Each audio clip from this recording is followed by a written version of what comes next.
Assalamualaikum warahmatullahi wabarakatuh. Apa kabar semua pada hari ini? Insyaallah semuanya sehat. Insyaallah semua dalam lindungan Allah Subhanahu wa taala. Amin.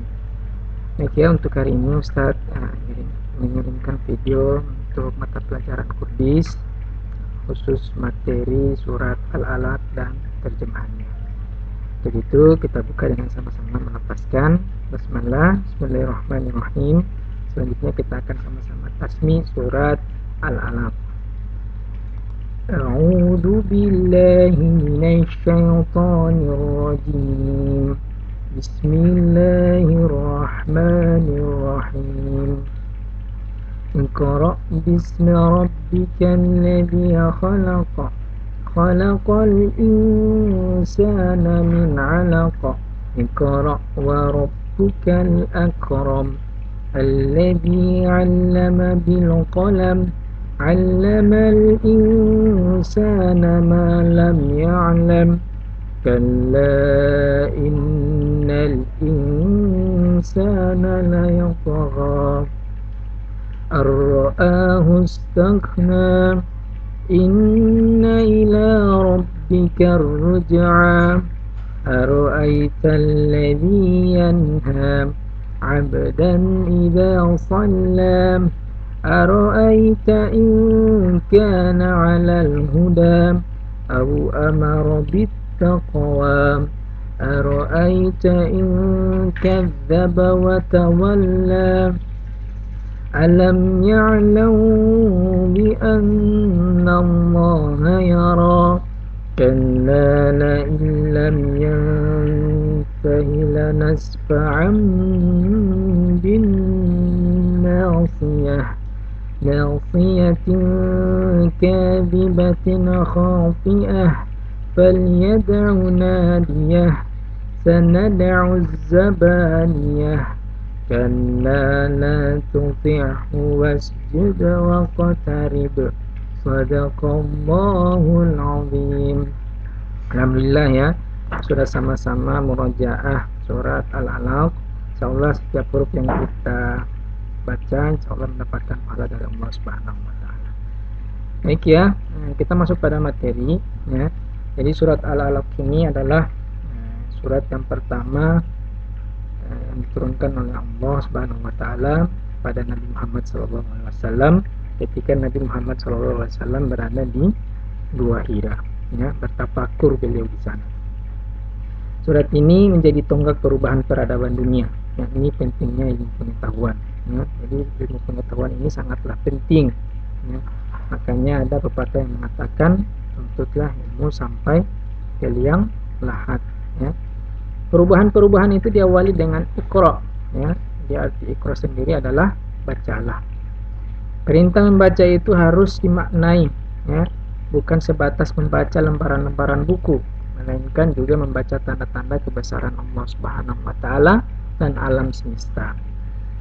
Surat Al-Alaq ini merupakan surat yang ke-96 dalam Al-Qur'an, terdiri dari 19 ayat dan termasuk surat Makkiyah, ya. Lalak artinya segumpal darah, ya. Kita masuk pada terjemahan ayat pertama, ya, di mana bacalah dengan menyebut nama Tuhanmu yang menciptakan. Jadi kita menyadari sendiri bahwa semua yang ada di dunia maupun di akhirat semuanya adalah ciptaan Allah. Tidak ada manusia menciptakan manusia. Yang ada hanya manusia menciptakan robot, ya. Ayat yang kedua menjelaskan tentang dia telah menciptakan manusia dari segumpal darah. Jadi manusia ini diciptakan Allah melalui segumpal darah. Ya, ada prosesnya. Ya, insyaallah kita akan pelajari lagi. Kemudian bacalah dan Tuhanmu lah yang maha mulia. Ya, jadi Allah suruh terus membaca. Dan Tuhan, ya, yakni Allah adalah maha mulia. Yang mengajar manusia dengan pena. Ya. Jadi Allah ini mengajarkan kita melalui pena. Artinya apa? Melalui tulisan, ya, melalui Al-Quran maupun ilmu pendidikan. Perantaranya adalah ustadz, termasuk guru, orang tua kalian dan semacamnya, ya, yang mengajarkan tentang ilmu-ilmu pendidikan. Kemudian yang ayat kelima, dia mengajarkan manusia tentang apa yang tidak diketahuinya, ya. Jadi apa-apa saja yang belum kita ketahui, ini ketika kita mendapatkan pengetahuan ini, alhamdulillah kita bisa mengembangkan wawasannya kita melalui perantara dari guru, orang tua, ya. Tentu saja tentang ilmu-ilmu, ya, yang diberikan oleh Allah. Sekali-kali tidak, sungguh manusia itu benar-benar melampaui batas, ya, karena saking pintarnya dia, ternyata ada orang yang menganggap bahwa ilmu pengetahuan itu bukan berasal dari Allah, melainkan atas kerja kerasnya selama ini. Oh, anak kan sering belajar, jadi anak tahu ini. Jadi tidak ada sangkut pautnya dari Allah. Nauzubillahi min dzalik, ya. Jadi jangan sampai kita seperti itu. Apabila melihat dirinya serba cukup, ya. Ini Ustaz sudah jelaskan. Ini ketika dia sudah merasa cukup, dia sudah kaya raya, dia sudah memiliki segala fasilitas, ya. Akhirnya timbul rasa sombong dalam dirinya, ya.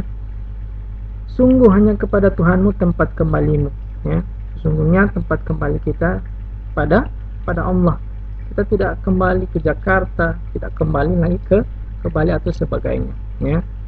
Jadi salah satu tujuan kita di dunia ini adalah untuk terus mendekatkan diri kepada Allah.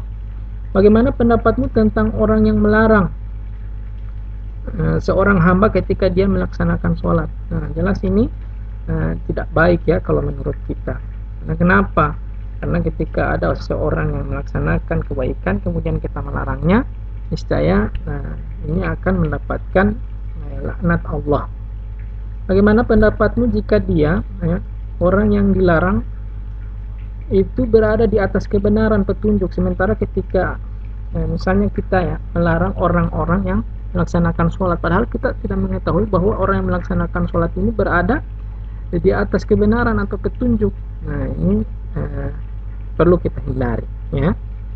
Kemudian ayat yang ke-12, atau dia menyuruh bertakwa kepada Allah. Nah, ini yang harus kita ikuti, yang seperti ini. Kita menyuruhnya untuk bertakwa kepada Allah, mengajarkan hal-hal yang baik.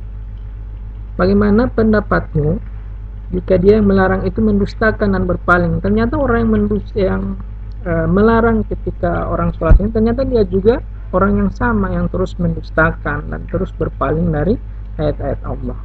Nauzubillahi min dzalik, ya. Kita harus menghindari sifat yang seperti ini. Tidaklah dia mengetahui bahwa sesungguhnya Allah Maha melihat segala perbuatannya, ya. Jadi apa-apa saja yang kita kerjakan ini, atau sekalipun kita berada di lubang yang kecil, ini Allah bisa melihatnya, ya. Ayat yang ke-15, sekali-kali tidak, sungguh jika dia tidak berhenti berbuat demikian, melarang orang-orang sholat, melarang orang-orang berbuat kebaikan, niscaya kami tarik ubun-ubunnya ke dalam api neraka, ya. Jadi akan ditarik ubun-ubunnya ke dalam api neraka, yaitu ubun-ubun orang yang mendustakan dan durhaka, ya. Orang-orang yang terus mendustakan dan durhaka ini akan ditarik ubun-ubunnya. Maka di ayat yang ke-17, maka biarlah dia memanggil golongannya untuk menolongnya. Siapa golongannya? Golongannya adalah iblis dan setan, ya. Jadi sebaik-baiknya iblis ini mereka yang nantinya akan menjerumuskan kita ke dalam api neraka, ya. Kami kelak akan memanggil malaikat zamaniyah. Siapakah malaikat zamaniyah, ya? Malaikat zamaniyah ini adalah malaikat penyiksa orang-orang yang berdosa. Sekali-kali tidak, ya. Janganlah kamu patuh kepadanya dan sujudlah serta dekatkanlah dirimu kepada Allah. Nah, sekali-kali kita mendekati setan, ya, kita mendekati hal-hal yang tidak baik, dan kita terus bertakwa, bersujud, ya, mendekatkan diri kepada Allah Subhanahu wa taala. Baik, ya. Itu saja video singkat dari Ustaz. Semoga bermanfaat untuk kita semua. Lebih dan kurangnya Ustaz mohon maaf. Assalamualaikum warahmatullahi wabarakatuh.